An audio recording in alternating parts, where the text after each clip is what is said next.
As an old-school gamer, I've been a fan of the point-and-click adventure renaissance that the indie space has helped prompt.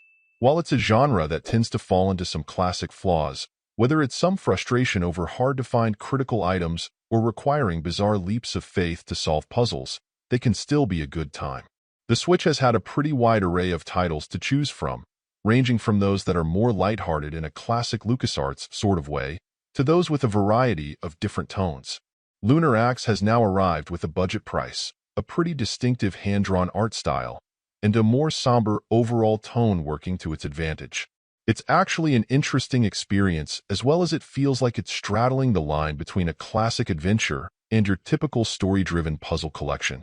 Granted, the puzzle space has been slowly taking on more adventure elements in terms of story and some moving around, but this feels more like a hybrid of the two styles than normal, so if you're a fan of both, that could be a plus. I suppose the promise of some real-world locations mixing with a story involving some supernatural flair could also be of interest, but since I'm not familiar with the game's locale, I wouldn't be able to tell the difference anyway, so at least for me that's a wash at best. Moving on to some concerns, while I appreciate some of the visible effort to give the game its own look, I wish some more time had been put into planning how the movement and flow of the player would work out. In most rooms, it's both difficult to see and understand where the exits are in the first place, but this is exacerbated by the fact that your orientation can be thrown off pretty easily, so where the exits lead doesn't always make sense. Then throw in the fact that there isn't a map and navigating through areas can be frustrating at times. In addition, the included mini-games and puzzles are a mixed bag.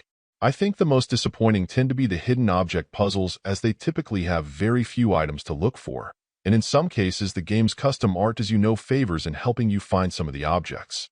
This is in heavy contrast to many titles on the system that have far more objects, but also much more clarity, helping make it possible to find them more consistently. Putting it all together, though you can see the effort, and the game has a budget-friendly price, it's still difficult to feel inclined to recommend.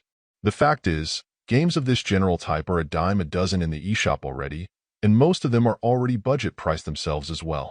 I do appreciate the attempt here, and there are aspects of the experience that work well enough, but it has enough frustrations and shortcomings that it doesn't perform well against its peers. Overall, my final score for the game ended up being a 5.8. And if you're interested in picking it up, it's currently available on the Switch eShop for $4.99. Thank you for taking the time to listen to this review. And if you'd like more information or ideas of indie games worth checking out on Switch, be sure to click on the link provided in the description. Until next time.